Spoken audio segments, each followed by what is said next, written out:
Welcome back to Breakfast Central. Now let's share with you what the big stories making the headlines are. We start, of course, with the Guardian newspaper. On the front page of the Guardian newspaper this morning, scarcity of diagnostic services cripples cancer care in southeast states. On page 6, anxiety in Benue as Cameroon sheds excess water from Lagdo Dam. It's not just in Benue that we have this anxiety. We've had a conversation about Lagdo Dam earlier in this year and how, we were not quite sure if they had notified Nigeria when releasing the excess water, because what that means is that there would then be flooding. The master has warned of flooding in certain states in Nigeria. So I don't know if this, would be something to be very worried about. I don't know what the Benue government is doing about this, and if people would be sent to temporary sites or temporary centers or relocated to temporary centers. Shiites PFN differ as Hamas-Israel conflict drags into third day. We have, of course, been following the Israel-Palestine conflict, and that's an update there. Marketers groan, seek subsidized FX as federal government offers 90 import licenses. That's a good story to look at. Probably bring in an expert to talk about, what exactly that means. And final story, policeman to die by hanging for killing Lagos pregnant lawyer. These are the stories we have on The Guardian. Let's move away from The Guardian to the next paper. All right. Well, let's move away to Daily Trust. That's where we're going to. And Daily Trust has, on the front page there, one that many Nigerians will not be happy to see this morning. Cooking gas price hits 1,200 per kilogram. Let the Nigerians breathe. What?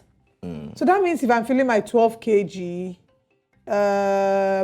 it used to be 11,000 before. So now you should be paying close about 17,000. My goodness.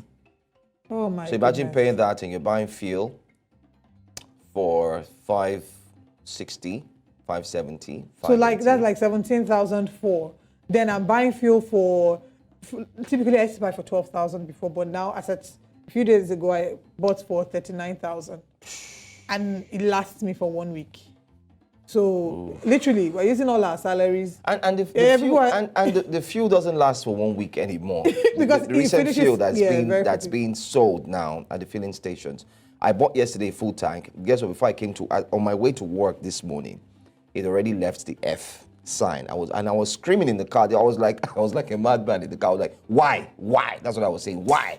Again. I noticed this last week. So when I saw the article that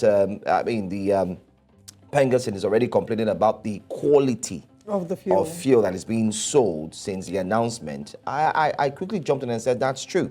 But then again, let's move on. Marketers blame supply disruption, say further hike likely. Aside from the 1,200 per kilogram, they said there will be a further hike. So take note.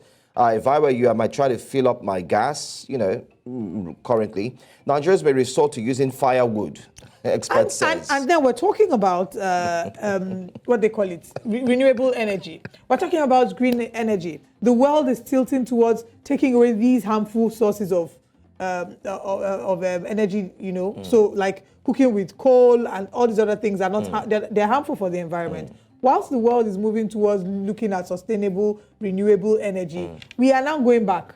Because how can people eat? Even that firewood and coal, it's very expensive. It is. How are people going to feed? Charcoal is expensive. Joe, I don't think there's even any middle class in this Nigeria again. It seems like there's the rich and then there's the poor. Then they are the poorest of the poor. Those poorest like that guy sang. Anyway. I'm sorry, we're just trying to crack up a bit. It's a Nigerian thing that we use humor to deflect our pain. We don't feel, it's Mental Health Day, so we just need to guide out. Sorry, we once again want to use the medium to apologize to those who are seeing these stories. I know it's going to affect your mental health. No, let's even tell you what it is that we're doing. It's another mental health coping mechanism.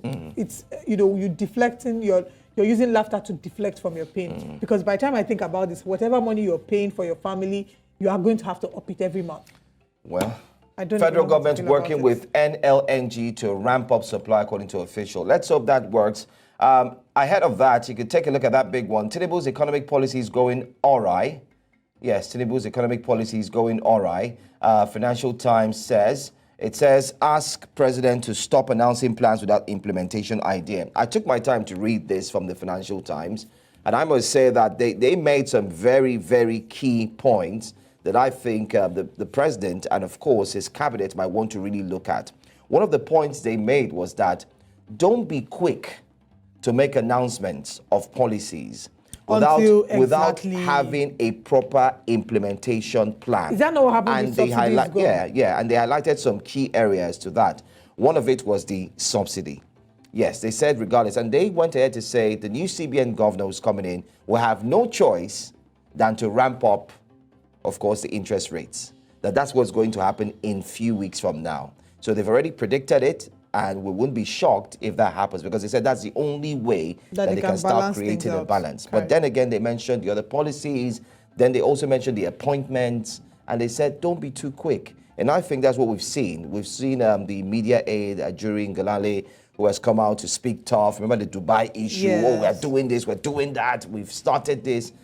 I think it's something that they might want to, slow down a bit, read up, and see how you can get solutions rather than just making announcements. But then again, will Liberians elect another female president today? That's a question. Well, many have said they doubt. We had a guest who said Joseph, because he seems to be... have you seen that? Unfortunately, I don't think that we're very, very fair to women. So they will say, oh, Ellen Johnson Sirleaf did this and that. It's just one woman.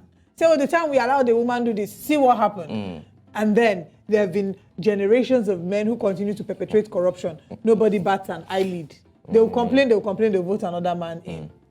Anyway, I don't see a female getting in, unfortunately. It's going to be tough, though. Security operatives kill 67 bandits, rescue 20 victims in Bauchi. Wow, that's another update. Well, that's all we can take on the front page of Daily Trust. All right, now let's punch you with a Punch newspaper. And on the front page, federal government... Oh, wow. I didn't see this coming. Federal government denies subsidy return. More fuel stations shut. By the way, let me also announce, Olive, sorry to jump in. We're going to have this discussion tomorrow, by the way, on Breakfast Central. However, yesterday I had to go to about 4 filling stations. Me too. They to were be able all to get shut. fuel, yes. And I said, what's going on? They said, we're not selling. I had to go somewhere else. In short, the way I reversed there, you think just to get in there and just fill up my tank. So the same thing happened. I bought for my car, but I had forgotten to buy for my generator. So I just thought, I'll buy from the filling station near the house. I got to the one near the house, short. I said, okay, let me go further down. Shocking. Short.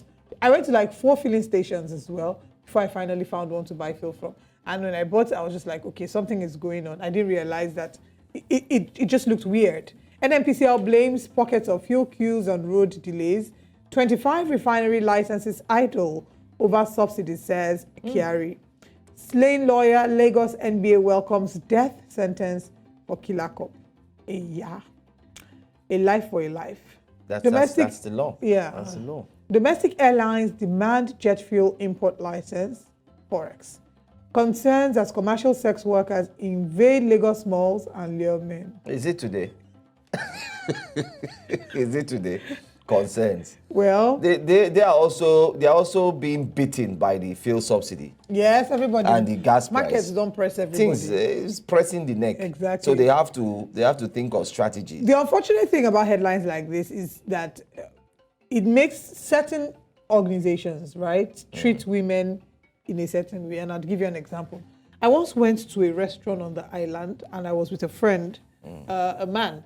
And as we were walking in, I noticed that they wouldn't let another woman walk in. So I stopped in my usual, women supporting women self. And I asked him why he wouldn't let the woman in.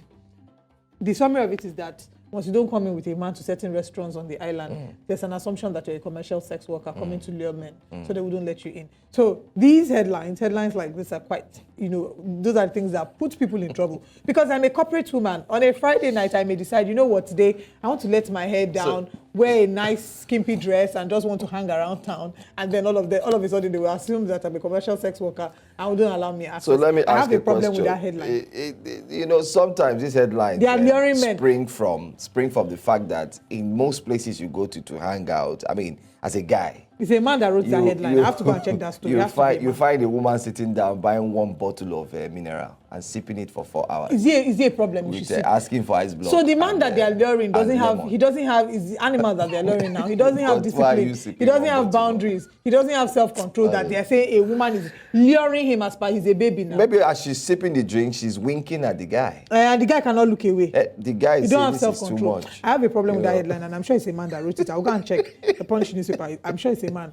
Anyway, let's move on. I heard that Tiwa drops suit against Ondo Assembly, Nakeredolu. At the top of the paper, we have Israel-Hamas conflict. Federal government warns pilgrims against illegal trips. Lagos suspends airlifting. I was thinking about this because for the longest time, I'd been wanting to, take, for those who are like Christians, you want to visit Israel, at some point you want to make the pilgrimage journey. And I just imagine people who went on a pilgrimage journey being trapped there in the midst of this conflict. It's just a really sad reality. Tough. And not just with Israel. In several parts of the country, of the continent, where you're thinking, the world rather, you're just thinking of, I have to be careful because you can travel and in Africa, for example, you travel and the coup will start while you're there. It's all over. It's all over. 310 pilgrims evacuated from Jordan. That toll nears 1,500. It's really sad and ridiculous what's happening there. Final story, 4 consortia to fix dilapidated pipelines. That's another just what we said. Just what the Financial Times said. When you speak, you have to have plans. You need to prove it. That's it. Anyway, let's go to the final paper for this morning, and the final paper is Daily Sun. Been a while though. Daily Sun, 20th anniversary. That's what they're celebrating. Congratulations. ASP gets death sentence for Christmas Day murder. Female lawyer. Can you imagine? Look at what's happening to me. Reading this headline, I'm having goosebumps again. You know why? Because I pass there frequently. Yes. And it could be anybody. I passed the Ajah one, that place where this woman was shot as well. You pass there, very frequently as well. And it really could have been anybody. It could have been anybody. And why I'm also having goosebumps is it just looked like it happened yesterday. Yeah. It's still fresh in the memory. And for the fact that she was pregnant and she was shot, so 2 lives were wasted and many other lives were affected. In short, so many. Anyway, we'll talk about that. That's one of our conversations for this hour. So we're having a guest join us. He's an expert when it comes to judicial matters. We'll talk about that. Nigeria to export fuel next year. Federal government.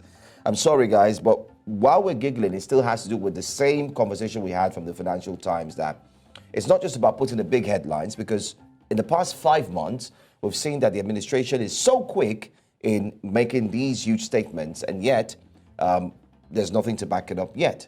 So that's exactly why we're saying maybe we should start having a rethink before we throw them on the headlines or front page. Let's move on. Kyari says removal of subsidy saved NNPC from bankruptcy. Let's take a look at other stories very quickly. Tinubu appoints 5 more presidential media advisory team. Atiku mocks. Page 8 has that story. So Atiku is basically laughing at the 5 more presidential media advisory team. But don't forget, this is the largest portfolio of appointments that we've seen. It's like every AK market day, they're appointing somebody. Yeah, and guess what? According to sources, it hasn't stopped. More to follow. So are we going to see 100-men cabinet team, be it from the SAs, SSAs, and the likes, down to, maybe a minister? While some are indeed celebrating that the ministerial list and appointees has indeed come a long way. For instance, you have an appointee in the aspect of, what's it called again? Okay, you do have for tourism, which has been a long time coming. There's been a request and many are excited about it. That portfolio is very necessary. You also have that of the waterways, and marine, and so on. But then again, you can read up. Let's wrap things up very quickly. I think we're done with the papers this morning. Church leaders charged Tinubu to end insecurity. That's one story to look at.